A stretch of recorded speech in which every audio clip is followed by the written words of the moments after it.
Hello மக்களே, July 18ஆம் தேதியோட சலங்கேலி promo review தான் பார்க்க போறோம். உங்களுக்கு என்னோட ரிவ்யூ பிடிச்சிருந்தா சீரியல் குட்டி ரிவ்யூ மறக்காம சப்ஸ்கிரைப் பண்ணிக்கோங்க. நம்ம அவள் வருவாள சீரியல் மெகா சந்தேசம் சீரியல் போட்டுட்டு இருக்கோம். அதையும் பார்க்கணும்னு நினைக்கிறவங்க அதே வீடியோ ஃபுல்லா பாருங்க. இங்க வீட்டுல ஒரு பிரளயமே நடக்குது. என்னன்னு பார்த்தா நம்ம அபூர்வா சரச்சந்திரா கிட்ட பூமியை பத்தி வத்தி வச்சுட்டு இருக்கிறாங்க. மாமா, நீங்க அந்த பூமிக்கு இன்னொரு வாழ்க்கை கொடுத்து உங்களை பொண்ணா ஏத்துக்கிட்டு அந்த ககனை வீட்டை விட்டு அனுப்பின அடுத்த நொடியே பூமியை நீங்க தாங்கி பிடிச்சிங்க.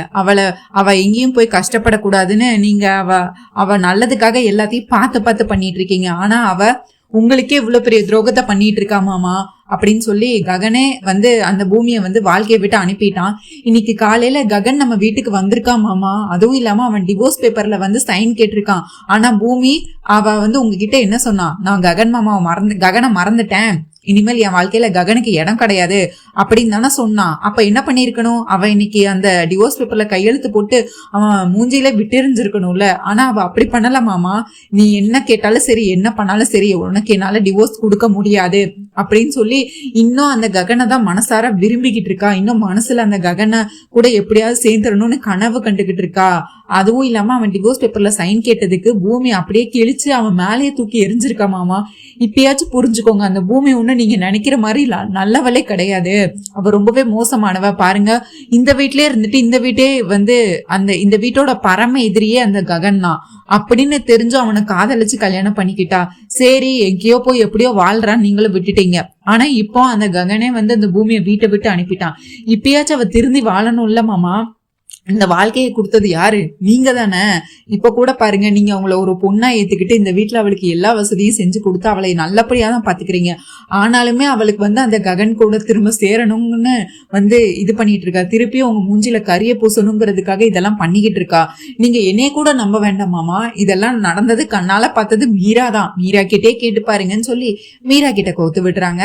அடுத்து மீராவும் கேட்டா அவங்களோ கோயில் போயிட்டு அதிர்ச்சியில நிக்கிறாங்க. கோயில் போயிட்டு அந்த சாரதா என்ன கட்டினாங்க, எதுல என்ன ஆசையை எழுதி கட்டினாங்கன்னு தெரியாம அங்க எல்லா ஊர்ல இருக்க மக்கள் எல்லாரும் அவங்களோட ஆசைய ஒரு பொட்டனமா கெட்டி மரத்துல தொங்க விட்டுருக்கிறது எல்லாத்தையும் எடுத்துட்டு வந்திருக்காங்க. இவங்க சாரதாவை பத்தியே நினைச்சிட்டு இருக்கிறதுனால நம்ம அபூர்வா என்ன கேக்குறாங்கன்னே தெரியாம ஆமா அண்ணா ககன் கால்ல வந்தா அண்ணா அப்படின்னு சொல்லிடுறாங்க. அடுத்து நட்சத்திரம் அவங்க பங்குக்கு ஏதாவது பத்தி வைக்கணும்ல. அவங்க ஆமாப்பா, அந்த பூமி இப்ப கூட பாருங்க டபுள் கேம் ஆடிட்டு இருக்கா. நல்ல உங்களுக்கு அவளுக்கு நீங்களும் வேணும், அந்த ககனும் வேணும்.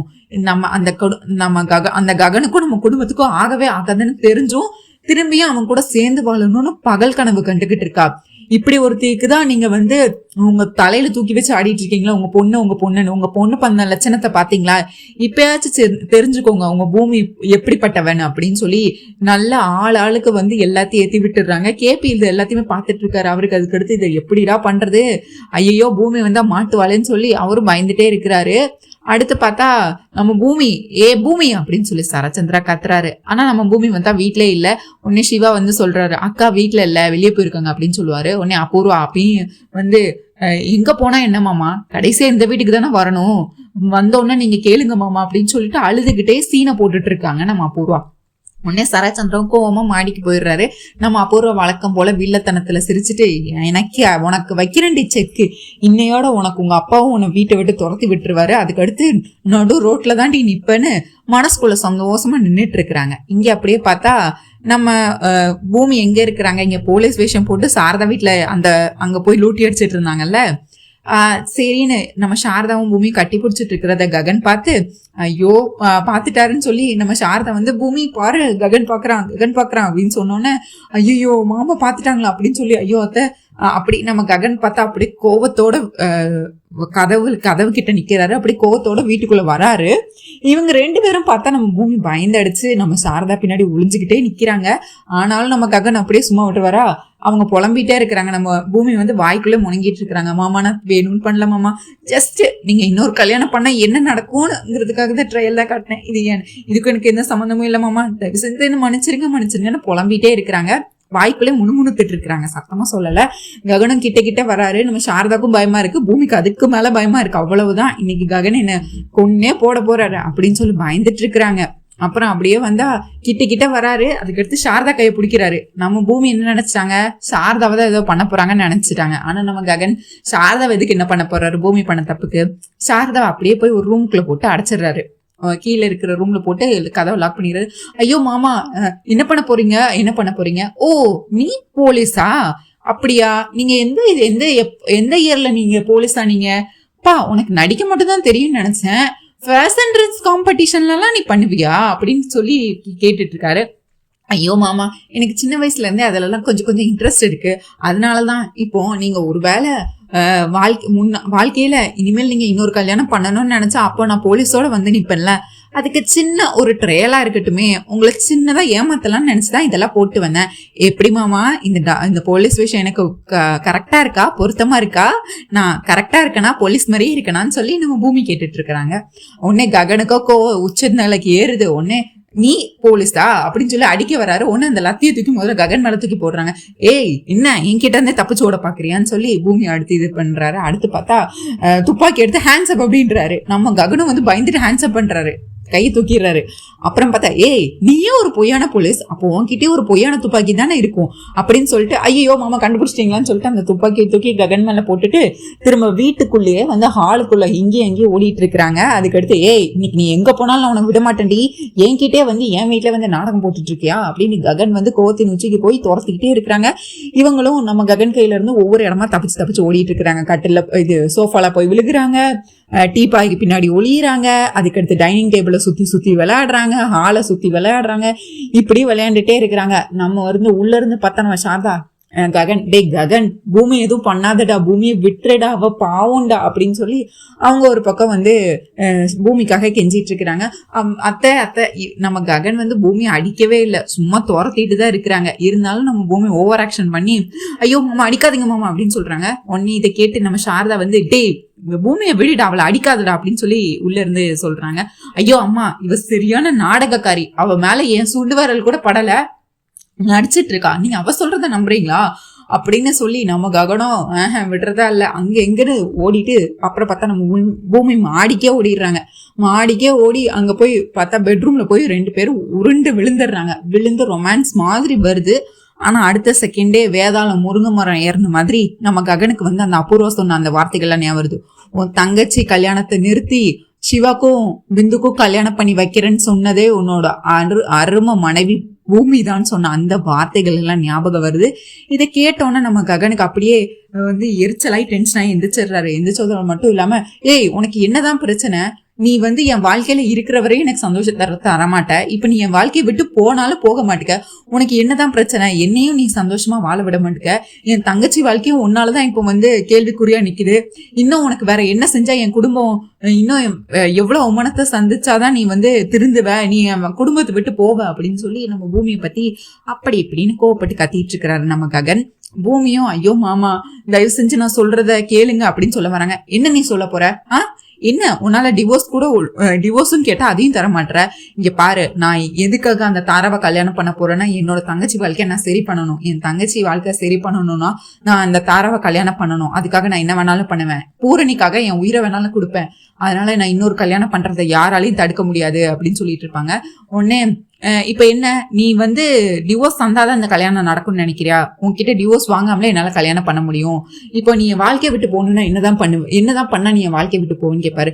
நீங்க இன்னொரு கல்யாணம் பண்ணா நான் உங்க வாழ்க்கையை விட்டு போயிருவேன், அதுக்கடுத்து உங்க பக்கமே வரமாட்டேன் அப்படின்னு சொல்லுவாங்க. அப்படியா சரி நான் அந்த தாராவை கல்யாணம் பண்ணிக்கிறேன், அதுக்கு எனக்கு உனக்கு உன்கிட்ட இருந்து எனக்கு அந்த டிவோர்ஸ் தேவையே இல்லை அப்படின்னு சொல்லி ககன் சொல்றாரு. என்னமாமா சொல்றீங்க, என்ன சொல்றீங்க, எப்படி அப்ப நம்ம காதலிச்சது எல்லாமே பொய்யா அப்படின்னு சொல்லி நம்ம பூமி கேட்டுட்டு இருக்கிறாங்க. அதுக்கு நம்ம ககனம் இங்க பாரு, நம்ம காதலிச்சு கல்யாணம் பண்ணோங்கிறதுக்கு சாட்சி ஏதாவது இருக்கா உங்ககிட்ட, ஏதாவது நம்ம ரெஜிஸ்டர் ஆபீஸ்ல போய் கையெழுத்து போட்ட சாட்சி இருக்கா இந்த நாள்லதான் கல்யாணம் நடந்துச்சுன்னு, இல்ல நான் உன் கழுத்துல தாலி கட்டினத கண்ணால பார்த்த சாட்சி ஏதாவது இருக்கா, இல்ல எந்த இடத்துல வச்சு கட்டின யாராவது பார்த்தாங்களா, இல்ல ஏதாவது போட்டோ இருக்கா, எந்த ஆதாரமுமே இல்ல. நீயா வந்து நான் கோர்ட்ல வந்து நான் உனக்கு தாலியே கட்டலன்னு சொன்னா நீ என்ன பண்ணுவ, நமக்கு கல்யாணத்துக்கு சாட்சி என்ன எங்க இருக்குன்னு கேட்டா நீ என்ன சொல்லுவ, நீ பொய் சொல்றன்னு சொன்னா அப்ப உன்னால என்ன பண்ண முடியும், உன்னால ஒண்ணுமே பண்ண முடியாது, உன்கிட்ட எந்த ஆதாரமும் கல்யாணம் ஆனதுக்கு எந்த ஆதாரமும் இல்ல, அதனால நீயே வாழ்க்கையை விட்டு போயிரு, அவ்வளவுதான் உனக்கு மரியாதை அப்படின்னு சொல்லி நம்ம ககன் வந்து பூமியை ரொம்ப மன உளைச்சலுக்கு ஆளாக்கி விட்டுறாரு. நம்ம பூமிக்கு வேற வழியே இல்லை, ஏன்னா அவங்க கிட்ட எந்த ஆதாரம் இருக்கு, இவங்க 2 பேரும் கல்யாணத்தை பார்த்த சாட்சியும் இல்ல, ரெஜிஸ்டர் ஆபீஸ்ல வந்து பதிவு பண்ண சாட்சியும் இல்லை, எந்த சாட்சியும் இல்லை, இனிமேல் ககன் சொல்றதா கேட்டாகணும். கோர்ட்ல போனாலும் கேஸ் நிக்காது. அதனால பூமி வந்து ரொம்ப மன உளைச்சலுக்கு ஆளாயிடுறாங்க. ஒண்ணு மாமா அப்ப அவ்வளவுதானா, நம்ம காதல் அப்படின்னு சொல்றாங்க. காதலா, அதெல்லாம் ஒண்ணும் இல்ல, கெட் அவுட் அப்படின்னு சொல்லி கத்துறாரு. வீட்டை விட்டு வெளியே போன்னு சொல்லி. அதுக்கடுத்து இவங்களும் பூமியும் கேட்கற மாதிரி இல்ல. உடனே நம்ம ககனே தர நம்ம பூமியை இழுத்துட்டு வந்து வாசல்ல தள்ளி விட்டு கதவை அடைச்சிடுறாங்க டப்புன்னு. நம்ம பூமியை கெஞ்சிட்டு இருக்கிறாங்க, ஐயோ மாமா மாமா மாமான்னு. திரும்ப அழுதுட்டே ககன் வீட்டை விட்டு போயிடுறாங்க. வேற என்ன பண்றது அப்படின்னு சொல்லிட்டு. இங்க பார்த்தா ரூம்ல நம்ம மீரா வந்து அந்த பொட்டணத்தெல்லாம் எடுத்துட்டு வந்தாங்கல்ல, லைட் எல்லாத்தையும் ஆஃப் பண்ணிட்டு போர்வையை மூடி போர்வைக்குள்ள போனை வச்சு பிளாஷ் லைட் அடிச்சு உள்ள என்ன இருக்குன்னு படிச்சு பார்த்துட்டு இருக்கிறாங்க. ஒவ்வொரு பொட்டணமா உடைச்சு பார்த்துட்டு இருக்கிறாங்க. யாராவது பார்த்தா பிரச்சனை ஆயிரும் சொல்லிட்டு. உடனே கேபி அப்பதான் ரூம்குள்ள வராரு. வந்தோடனே என்னடா காலங்காத்தால எதுக்கு லைட் எல்லாம் இது வந்து ஆஃப் பண்ணி வச்சிருக்காங்க, ரூம் ஏன் இவ்வளவு இருட்டா இருக்கு அப்படின்னு சொல்லி லைட்டை போடுறாரு. பார்த்தா நம்ம யாரோ ஒரு போர்வையிலுக்குள்ள உட்காந்துருக்காங்க. யாருன்னு பார்த்தா யாரா இது அப்படின்னு சொல்லி பார்த்தா நம்ம மீரா தான். என்ன மீரா பண்ணிட்டு இருக்க, நீனு என்ன பண்ணிட்டு இருக்க, எதுக்கு நீ லைட் எல்லாம் ஆஃப் பண்ணிட்டு இப்ப என்ன பண்ணிட்டு இருக்க, டார்ச் லைட் அதாவது போன் லைட் அடிச்சு என்ன பண்ணிட்டு இருக்க அப்படிங்கும்போது அதை போர்வையில மொத்தமா எடுத்து பார்த்தா கீழே நிறைய பொட்டணமா இருக்கு. இது என்னது மீரா பொட்டணமா இருக்கு அப்படின்னு கேக்குறாரு. அது ஒன்றும் இல்லை, இது பண்டிதர் எனக்கு இந்த மாதிரி ஒரு பொட்டணத்தை இது பண்ண சொல்லியிருக்காரு கோயில்ல அப்படின்னு சொல்றாங்க. எந்த பண்டிதர் உனக்கு இந்த மாதிரி, எந்த ஐயர் உனக்கு இந்த மாதிரி சொன்னாரு, சும்மா ஏதாவது கதை சொல்லிட்டு இருக்கேன் நீ என்கிட்ட, இதெல்லாம் யாரோடது என்னது அப்படின்னு சொல்லி கேட்டுட்டு இருக்கிறாங்க. உடனே பிந்து ரூம்குள்ள வராங்க. ஐயோ அப்பா, இன்னைக்கு நாங்க கோயிலுக்கு சாமி கும்பிட போனோம்ப்பா. இன்னைக்கு வந்து அவங்களோட ஆசைகள் எல்லாம் எழுதி எல்லாரும் மரத்துல கட்டிட்டு இருந்தாங்க. அப்ப சாரதா பெரியமாவும் அங்க வந்திருந்தாங்க. அவங்க வந்து ஏதோ ஒண்ணு எழுதி அவங்களும் அவங்க ஆசையை கட்டிட்டு இருந்தாங்க. மாமா வந்து அதை வந்து அம்மா வந்து பார்த்தாங்க, சாரதா பெரியமா பார்த்துட்டாங்க. அவங்க எங்க உங்களை தான் திரும்ப அவங்க வாழ்க்கையில வச்சு உங்களையும் அம்மாவும் பிரிக்கணும்னு எழுதியிருக்காங்களோ, சாரதா பெரியமா என்ன எழுதியிருக்காங்கன்னு இப்ப நான் பார்க்கணுங்கிறதுக்காக எந்த பொட்டணும்னு தெரியாம இருக்கிற எல்லா பொட்டணத்தையும் அம்மா வந்து எடுத்துட்டு வந்துட்டாங்கப்பா இங்க அப்படின்னு சொல்லிட்டு இருக்காங்க. என்ன மீரா நீ பண்ணிட்டு இருக்கன்னு சொல்லி கேப்பி திட்டிட்டு இருக்க. இந்த நேரத்துல பார்த்தா ஐயரு அந்த பொட்டம் கட்டினவங்க எல்லாரும் ஊர் மக்கள் எல்லாரும் சேர்ந்து இங்க சரச்சந்திரா வீட்டுக்குள்ள வந்துடுறாங்க. மீரான்னு கத்திட்டு இருக்கிறாங்க. உடனே கேபி வெளியே வர்றாரு. என்னங்க என்ன பிரச்சனை, என்னங்க உங்க மனைவி இப்படிதான் பண்ணுவாங்களா, இது எல்லாம் என்ன பொழப்பு, கோயில்ல நாங்க எவ்வளவு தெய்வீகமா எங்களோட ஆசைகளை எழுதி கட்டி வச்சிருக்கோம், அதை திரும்ப எடுத்துட்டு வந்து அவங்க வச்சுக்கிட்டா இது எப்படிங்க நியாயமாகும், என்னங்க இதுதான் நீங்க ஒரு பெரிய வீட்டு இவ்வளவு பெரிய ஆளா இருக்கிறீங்க, இப்படி எல்லாம் பண்ணலாமான்னு சொல்லி எல்லா ஊர் மக்களும் சேர்ந்து நம்ம கேள்விக்கிட்ட கேள்வியா கேட்டுட்டு இருக்காங்க. உடனே மீரா வராங்க. இப்ப என்ன உங்களுக்கு நான் அதுக்கு பதிலா என்ன பண்ணணும், நீங்க எவ்வளவு காசு கேட்டாலும் நான் கொடுக்குறேன், பதிலுக்கு என்ன உங்க இதுக்கு வந்து அவங்க வந்து என்னோட பொட்டணத்தை கொடுங்க, இதுக்கு தேவையில்லாம இந்த மாதிரி தப்பா பண்ணிட்டு இருக்கேன்னு கேட்டா அதுக்கு என்ன தப்பு, அதுல ஒண்ணும் தப்பு இல்லையே, நீங்க என்ன காசு கேக்குறீங்களோ அதை கொடுக்குறேன், ஆனா பொட்டணத்தெல்லாம் என்னால தர முடியாது அப்படின்னு சொல்லிட்டு இருக்காங்க. அதுக்கு அடுத்து அந்த ஊர் மக்கள் எல்லாம் சேர்ந்து கோவப்படுறாங்க மீரா மேல. என்ன இதெல்லாம் ஒரு பெரிய இடத்து பொண்ண மாதிரியா நீங்க நடந்துக்கிற, என்ன இது உன் வயசுக்கு தகுந்த பேச்சா பேசிக்கிட்டு இருக்கேன்னு நம்ம கேபிக்கு கோவம் வந்து எல்லா பொட்டணத்தையும் எடுத்துட்டு வந்து இந்தாங்க நீங்க எடுத்துட்டு போங்க அப்படின்னு சொல்லிட்டு அதை ஐயர்கிட்ட பின்னாடி இருக்கிற ஊர் மக்கள் கிட்ட எல்லார்கிட்டையும் கொடுத்து விட்டுறாங்க. உடனே எங்க கொடுக்காதீங்க, இருக்கட்டுங்கன்னு கத்திட்டு இருக்கிறாங்க. இப்படி கேபி வந்து எடுத்துட்டு வந்து கொடுக்கும்போது பார்த்தா ஒரு சின்ன பேப்பர் வந்து கீழே விழுந்திருக்கும். அதை எடுத்து படிச்சு பார்க்கும்போது பார்த்தா அப்பா இங்க ஏதோ ஒரு பேப்பர் விழுந்திருக்குன்னு நம்ம பிந்து வந்து எடுத்து காட்டுவாங்க. உடனே அதை திறந்து பார்த்தா பூரணி கல்யாணம் சீக்கிரமே நடக்கணும், ககன் பூமி சீக்கிரமே அவங்க வாழ்க்கையில சேரணும் அப்படின்னு எழுதியிருப்பாங்க. உடனே கேப்பு இதை பார்த்துட்டு எனக்கு எதுக்கு சாரதாவை பிடிக்குதுன்னு நீ கேட்டுட்டு இருந்தியே, இப்ப கூட பாரு அவளுக்காக எழுதல, ககன் நல்லா இருக்கணும், பூமி நல்லா இருக்கணும், பூர்ணி நல்லா இருக்கணும்னு எழுதியிருக்கா, இதனாலதான் எனக்கு சாரதாவை ரொம்ப பிடிச்சிருக்கு அப்படின்னு சொல்லிட்டு நீ வந்து என்னைக்குமே நீ சாரதாவை மாற முடியாதுன்னு சொல்லி திட்டி விட்டு போயிடுவாரு. இப்பயாவது சாரதாவோட நல்ல மனசை புரிஞ்சுக்கோ அப்படின்னு சொல்லிட்டு மீராக்கு ஒன்னே உச்சந்தலைக்கு ஏறி இருக்கோம். என்ன இன்னடி இங்க நடக்குது, அந்த சாரதா என்னமோ நல்லவளா மாட்டி எழுதியிருக்கான்னு சொல்றான், அந்த பூரணிக்கே வந்து கல்யாணம் நடக்கணும்னு எழுதியிருக்கா, ஏன்னா அவ முதல்ல என் பொண்ணு வாழ்க்கை கெடுக்கணும்னு நினைச்சா, அது தெரியல அவன் அப்பாக்கு. அந்த ககன் என்ன தைரியம் இருந்தா வீட்டை விட்டு அனுப்பியிருப்பான் பூமிய, திரும்ப இவங்க 2 பேரும் சேரணும்னு எழுதியிருக்கான். அந்த பூமியை எவ்வளவு அசிங்கப்படுத்தி வீட்டை விட்டு அனுப்பியிருக்கான். இதோ அவன் நல்லவ மாதிரி நான் கெட்டவ மாதிரி பேசிட்டு இருக்கான். நான் என் அண்ணன் கிட்ட சொல்லி அந்த ககன் பூமியை நிரந்தரமா பிரிக்கிறேன்னா இல்லையான்னு மட்டும் பாரு, என்ன பண்றேன்னு மட்டும் பாரு, பூமிக்கு இதை விட நல்ல வரனா பார்த்து நாங்களே கல்யாணம் பண்ணி வைப்போம்னு இவங்க பாட்டு பிந்து கிட்ட இவங்க பாட்டு வளரிட்டு இருப்பாங்க. இதுல அந்த சாரதா மாதிரி நான் கிடையாதுன்னு சொல்லிட்டு இருக்காரு. அவன் அப்பா என்ன நினைச்சு இதெல்லாம் பேசிட்டு இருக்காருன்னு சொல்லி மீரா ஒரு பக்கம் கோவத்துல பொங்கிட்டு இருப்பாங்க. அதுக்கடுத்து நம்ம பூமி வந்து வீட்டுல உட்காந்து சோஃபால உட்காந்துருப்பாங்க. ரொம்பவே சோகமா இருப்பாங்க. ககன் சொன்ன அந்த வார்த்தைகள், உனக்கும் எனக்கும் கல்யாணம் ஆச்சுங்கிறதுக்காக எந்த ஆதாரமும் உன்கிட்டயே இல்லை, அதனால டிவோர்ஸ் இனிமேல் தேவையில்லை, நான் தார கழுத்துல தாலி கட்ட தான் போறேன் அப்படிங்கிற மாதிரி சொல்லியிருப்பாரு. அதை நினைச்சு மனசு கஷ்டப்பட்டு அழுகிற நிலைமையில உட்காந்துட்டு யோசிச்சுட்டு இருப்பாங்க. இந்த நேரத்துல மாடிப்படிக்கட்டுல இருந்து சரச்சந்திரா கீழே இறங்கி வருவாரு. வந்ததோட மட்டும் இல்லாம பூமி அப்படின்னு சொல்லி ஒரு அவயத்தை போட்டு, என்னப்பா, ஏன்னா பூமிக்கு இங்க நடந்தது எதுவுமே தெரியாதுல, உன்னே என்ன தைரியம் இருந்தா அப்படின்னு சொல்லிட்டு பூமின்னு கத்துனோன்னா வீட்டுல இருக்க எல்லாரும் ஒண்ணு கூடிடுவாங்க. நம்ம மீரா, அபூர்வா, நக்ஷத்ரா, கேபி எல்லாரும் ஒண்ணு கூடிடுவாங்க. ஒண்ணு கூடி, ஏ பூமி என்ன நடக்குது இங்க, இன்னைக்கு காலையில வீட்டுக்கு ககன் வந்தானா, ஏதோ அவன் டிவோர்ஸ் கேட்டானா, உன்னால கொடுக்க முடியாதுன்னு சொன்னியா, என்ன நினைச்சிட்டு இருக்க உன் மனசுல, என்ன திருப்பியா அந்த ககன் கூட சேர்ந்து வாழலான்னு தப்பு கணக்கு போட்டுக்கிட்டு இருக்கியா? உனக்கு அவன் அந்த ககன் உன்னை வீட்டை விட்டு வெளியே அனுப்பினோன்னு நீ சோபா சந்திரோட பொண்ணு, நீ எங்கேயும் அவமானப்படக்கூடாது, நீ சந்தோஷமா இருக்கணும், கஷ்டப்படக்கூடாதுன்னு இந்த வீட்டுக்கு நான் திருப்பி கூட்டிட்டு வந்தா, நீ உண்ட வீட்டுக்கே ரெண்டகம் பண்ற மாதிரி இந்த வீட்டு எதிரியான அந்த ககன் கூட சேர்ந்து வாழணும்னு கனவு கண்டுகிட்டு இருக்கியா பூமி அப்படின்னு சொல்லி லெஃப்ட் ரைட்டுங்கிற மாதிரி கொஸ்டின் கேட்டுக்கிட்டு இருக்காரு. ஐயோ அப்பா, நான் டிவோர்ஸ்ல சைன் பண்ண மாட்டேன்னு சொன்னியா இல்லையா அப்படின்னு சொல்லிட்டு, காலையில ககன் வந்தானா இல்லையா அப்படின்னு கேட்பாங்க. வந்தான். அவன் டிவோர்ஸ் பேப்பர் உன்கிட்ட கொடுத்தானா இல்லையா அப்படின்னு கேட்பான். கொடுத்தாங்க. நீ ஏன் கையெழுத்து போட்டியா இல்லையா? போடல. பாத்தீங்களா மாமா, உங்க முன்னாடி எவ்வளவு தைரியமா டிவோர்ஸ் பேப்பர்ல சைன் பண்ணலன்னு சொல்றேன், நான் சொன்னல மாமா அப்படின்னு சொல்லி அப்புறம் அடுத்து நடிச்சிட்டு இருக்கிறாங்க. உடனே நம்ம பூமி, அப்பா அது எல்லாமே நான் உங்க நல்லதுக்காக தான்ப்பா பண்ணேன் அப்படின்னு சொல்லி பிட்ட மாத்தி விட்டுறாங்க. இது ஏன் நல்லதுக்காக பண்ணியா அப்படின்னு சொல்லி சரச்சந்திரா கேக்குறாரு. ஆமாப்பா, இப்ப மட்டும் நான் டிவோர்ஸ் பேப்பர்ல கையெழுத்து போட்டு கொடுத்தேன்னு வைங்க, என்ன நடக்கும்? அந்த ககன் ஈஸியா இன்னொரு பொண்ணை கல்யாணம் பண்ணிட்டு அவன் வாழ்க்கையில சந்தோஷமா அவன் வாழ்க்கைய என்னை மறந்துட்டு சந்தோஷமா வாழ்க்கைய புது பொண்டாட்டியோட சந்தோஷமா வாழ ஆரம்பிச்சிருவான். ஆனா அப்படி நடக்க கூடாதுப்பா. ஏன்னா அவன் ஏன் அப்பாவை அசிங்கப்படுத்திருக்கான், ஏன் குடும்பத்தை அவமானப்படுத்திருக்கான். அவன் ஒரு நாளும் நிம்மதியா இருக்கக்கூடாது, அவன் ஒரு நாளும் சந்தோஷமாவே இருக்கக்கூடாது. அதனாலதான் அவனுக்கு நான் டிவோர்ஸ் கொடுக்காம இழுத்தடிச்சு எனக்குன்னு எப்போ ஒரு வாழ்க்கையை நான் தேடிக்கிறேனோ அதுவரை அவனுக்கு நான் டிவோர்ஸே கொடுக்க போறது இல்ல. எப்படி என்னைய மறக்க என்னைய மறந்து அவன் சந்தோஷமா இருக்கலாம் நினைச்சிட்டு இருக்கான்ல, அது விடக்கூடாதுப்பா. அதுக்காக தான்ப்பா நான் டிவோர்ஸ் கொடுக்கல. இதெல்லாம் யாருக்காக? உங்களுக்காகப்பா. உங்களை அவமானப்படுத்தின அவனை நானும் அவமானப்படுத்தணும்ல, அதுக்காக தான்ப்பா நான் இதை கொடுக்கல. இப்ப சொல்லுங்கப்பா, நான் பண்ணது கரெக்டா தப்பான்னு. நான் டிவோர்ஸ் கொடுத்தா அவன் இன்னொரு பொண்ணை கல்யாணம் பண்ணிட்டு அவன் வாழ்க்கையில ஜாலியா போயிருவான். அப்படி நடக்க கூடாது. அவன் ஒவ்வொரு நாளா என்கிட்ட டிவோர்ஸ் கிடைக்காம கஷ்டப்படணும், அதை நினைச்சு நான் சந்தோஷப்படணும்ப்பா. அதுக்காக தான் நான் இவ்வளவும் பண்ணேன்னு சொல்லி பூமி அப்படியே அபூர்வாக்கு எதிராக சொல்லிடுறாங்க. இங்க அபூர்வா இதெல்லாம் கேட்டு இதெல்லாம் போயின்னு அவங்களுக்கு நல்லாவே தெரியும். ஆனா சரச்சந்திரா முன்னாடி இதெல்லாம் நிரூபிக்க முடியுமா? வாய்ப்பே இல்லை. சரச்சந்திரா இதெல்லாம் கேட்டு மனசு அப்படியே குளிந்துருது அவருக்கு. அவரு ரொம்ப ஹாப்பியாயிடுறாரு. இதுதான் என் பொண்ணு, இதுதான் என்னோட ரத்தம். இப்ப தெரியுதா அபூர்வா, என்னமோ நீ என் பொண்ணை பத்தி சொன்ன பாரு, என் பொண்ணு நான் நல்லா இருக்கணும், என்னோட பேரு என்னோட எதிரி அவனோட எதிரி அவன் நினைக்கிறா. அதாவது எனக்காக அந்த ககனை பழி வாங்கணுங்கிறதுக்காக தான் அவ டிவோர்ஸ் கொடுக்காம இருந்திருக்கா. இதுதான் என் பொண்ணு, இதுதான் டாக்டர் ஆஃப் சரச்சந்திரா அப்படின்னு சொல்லி, பூமி நான் இப்ப சொல்றேன், நீ தான் இந்த வீட்டோட மூத்த வாரிசு.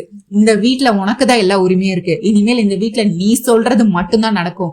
நீ தான் இந்த வீட்டோட இனிமேல் ஓனர் அப்படின்னு சொல்லி எல்லா பொறுப்பு இனிமேல் எல்லா சொத்து எல்லா பொறுப்புமே இனிமேல் உன் கையில தான் இருக்கணும். ஏன்னா நீ எனக்காக உன் வாழ்க்கையவே நீ தியாகம் பண்ற. ஆனா உனக்கா இனிமேல் நான் உன்னை தள்ளி வைக்க மாட்டேன் பூமி. நீ என்னோட பொண்ணு, நீ என்னோட ரத்தம், நீ என்னோட வாரிசு பூமி அப்படின்னு நம்ம சரச்சந்திரா அண்டர் பெல்ட் அடிச்சு நம்ம பூமியை இது பண்ணிடுறாங்க. இந்த நேரத்துல அபூர்வாவில் ஒன்றும் சொல்ல முடியல, நம்ம நட்சத்திராவில் ஒன்றும் பண்ண முடியல. அப்படியே திகைச்சு போய் நின்றுட்டு இருக்கிறாங்க. அதுக்கடுத்து எல்லாருமே போயிடுறாங்க.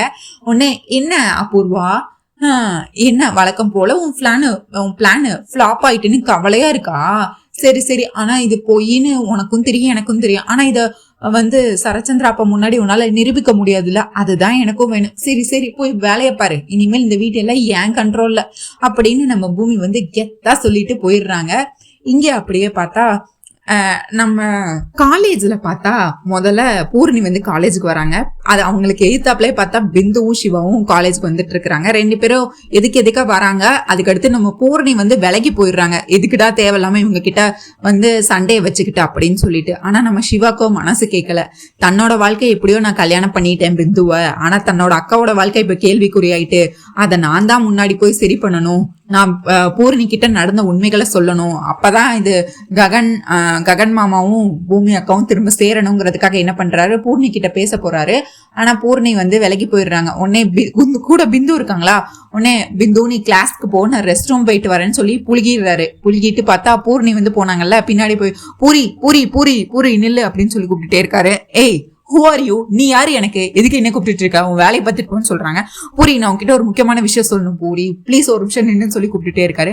இப்ப என்ன பேச போற, நீ யாருன்னு எனக்கு தெரியாதுன்னு சொல்லிட்டு இருக்கேன், அப்புறம் எதுக்கு நீ என்கிட்ட என்ன பேசணும் சொல்லி பூர்ணி வந்து ஒரு பக்கம் சண்டை போட்டுட்டு இருக்காங்க. பூரி நான் சொல்றத ஒரே நிமிஷம் கேளு பூரி அப்படின்னு சொல்லிட்டு இருக்காங்க. நம்ம பூரியா அதெல்லாம் எதுவும் கேட்காம நடந்து போயிட்டே இருக்கிறாங்க. உடனே பூரி நின்னு அப்படின்னு சொல்லி கையை பிடிச்சிடுறாரு நம்ம சிவா.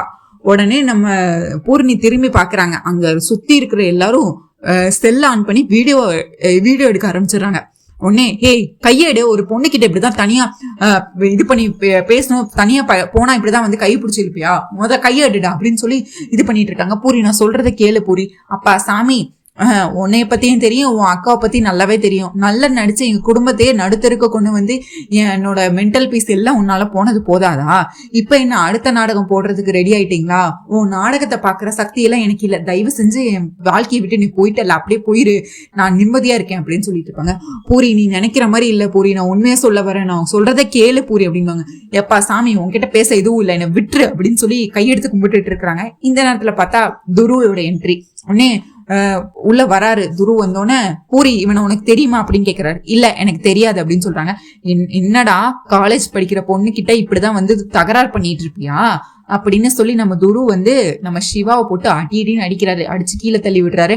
ஏய் முதல்ல நீ யாருடா, பூரணிக்கு ஒண்ணுன்னா நீ எதுக்கு கேட்க வர, நீ யாருடா, உனக்கும் பூரணிக்கு என்னடா சம்பந்தம்னு சொல்லி சிவா வந்து துரு சட்டையை பிடிச்சு கேட்க, துருவும் இவங்களும் சிவாவும் மாறி மாறி சண்டை போட்டுட்டு இருக்கிறாங்க. டேய் பூரணி நான் கட்டிக்க போற பொண்ணுடா, அவ என்னோட மனைவி ஆக போறவ, அவகிட்ட நீ பிரச்சனை பண்ணா நான் பாத்துட்டு இருப்பேனா அப்படின்னு சொல்லி அவர் மூச்சே விடல, மூச்சு விட கூட நேரம் இல்லாம அப்படி போட்டு நம்ம சிவா போட்டு அடின்னு அடிச்சுக்கிட்டு இருக்காரு நம்ம துரு. உடனே சிவாக்கு வந்து திரும்பி அடிக்கலான்னு கை வந்தது. ஆனா எந்த நிமிஷம் துரு வந்து சொன்னாரோ நான் பூர்ணியோட கணவனாக போறேன்னு சொன்ன அந்த நிமிஷமே வந்து திருப்பி அடிக்கல. வேண்டாம், இருக்கவே ஆல்ரெடி நிறைய பிரச்சனை இருக்கு, இப்ப இவனை அடிச்சு திரும்பியும் வந்து ககன் வந்து ஆல்ரெடி ரொம்ப வெறுத்து ஒதுக்கிட்டாங்க நம்ம சிவாவை.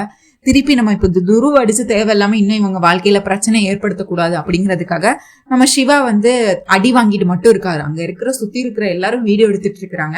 நம்ம துரு வந்து என்னடா இதுக்கு அடுத்து நீ எந்த பொண்ணுகிட்டயாவது இந்த மாதிரி பிரச்சனை பண்றத பார்த்தேன், அவ்வளவுதான், அவனை தொலைச்சு அப்படின்னு சொல்லி, இங்க பாரு கட்டிக்க போற பொண்ணா இருந்தா மட்டும் தான் தட்டி கேட்கணும்னு இல்ல, நீ எந்த பொண்ணுகிட்ட பிரச்சனை பண்ணாலும் நான் தட்டி கேட்பேன்டா, இனிமேல் நான் உன்னை இந்த இடத்துல எங்கேயாவது பார்த்தேன் அவ்வளவுதான் போ அப்படின்னு சொல்லிட்டு துருன்னு அதுக்கடுத்து இது அடிச்சுக்கிட்டே இருக்காரு சிவாவை. உடனே நம்ம பூர்ணி வந்து துரு வேண்டாம் துரு, போதும் விடு, அவன் போட்டும் விடு அப்படின்னு சொல்லி சுத்தி எல்லாரும் கூட ஆரம்பிச்சிடறாங்கன்னு சொல்லி நம்ம பூர்ணி வந்து துருவை கூட்டிட்டு போயிடுறாங்க.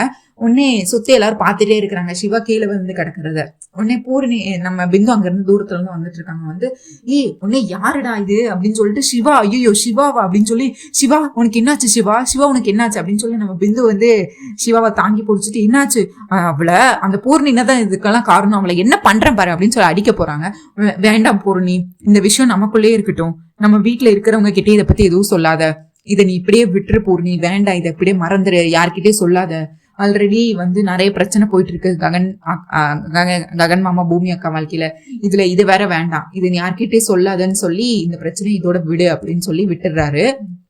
இங்க அப்படியே பார்த்தா நம்ம சரச்சந்திரா வீட்டுல வந்து ஒரு நம்ம சோபா சந்திரா இறந்து போனாங்கல்ல, அந்த ஃபேக்டரியை விற்கிறதுக்காக நம்ம சரச்சந்திரா வந்து ஒரு டீலர் கிட்ட சொல்லியிருப்பாங்க.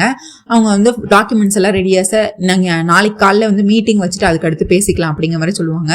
உடனே நம்ம அபூர்வாக்கு வந்து பயமாயிடும். ஏன்னா சோபா சந்திராவை இவங்க தானே கொண்டிருப்பாங்க, அதோட ஆதாரம் கண்டிப்பா ஏதாவது கிடைச்சு அந்த ஃபேக்டரி இத்தனை நாளா திறக்கல, இத்தனை வருஷமா திடீர்னு இப்ப திறந்து ஏதாவது ஆதாரம் கிடைச்சிச்சுன்னா நான் என்ன பண்ணுவேன், அதை விற்க கூடாது, அது அந்த ஃபேக்டரி என் கண்ட்ரோல்ல தான் இருக்கணும், கடைசி வரை அது என்கிட்ட மட்டும் தான் இருக்கணும், வேற யார்கிட்டயாச்சும் போச்சுன்னா ஏதாவது ஒரு சின்ன ஆதாரம் கிடைச்சா கூட போதும், நான் தான் சோபா சந்திராவை கொலை பண்ண தெரிஞ்சிரு போக விடக்கூடாதுன்னு மூஞ்சில பதட்டத்தை காட்டிட்டு இருப்பாங்க. இப்பதான் சரச்சந்திரா நம்ம பூமியை மனப்பூர்வமா ஏத்துக்கிட்டாருல்ல, அவர் வந்து அம்மா பூமி நம்ம அந்த இடத்த விற்கிறதுல உனக்கு எதுவும் பிரச்சனை இல்லையேம்மா, அதெல்லாம் இல்லப்பா, உங்க முடிவுதான் என் முடியும் அப்படின்னு சொல்லிட்டாங்க.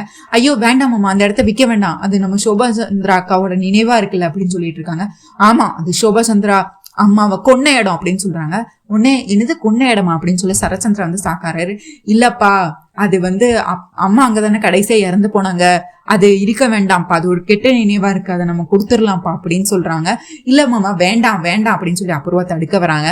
அதான் பூமியே சொல்லிட்டால விடுமா, அதுதான் அவளுக்கு தானே உரிமை இருக்கு, அவளே அதை வந்து வித்துடலான்னு சொல்லும் போது நம்ம தடுக்க வேண்டாம், சரி நீங்க அந்த மீட்டிங்கான ஏற்பாடு பண்ணுங்க அப்படின்னு சொல்லி நம்ம சரச்சந்திரன் வந்து போயிடுவாரு. அடுத்து பூமியும் போயிடுவாங்க. கடைசியா வந்து என்ன அபூர்வா நீ மாட்டிக்க போனேன்னு உனக்கு கொஞ்சம் பயமா இருக்கா, நடிப்பு கொஞ்சம் குறைச்சு நட அப்பிடுவா, ரொம்ப பச்சையா தெரியுது நான் நடிக்கிறேன்னு, என்னமோ என் அம்மா மேல பாசம் இருக்கிற மாதிரி ரொம்ப தான் நடிக்கிற அப்படின்னு சொல்லிட்டு போறாங்க.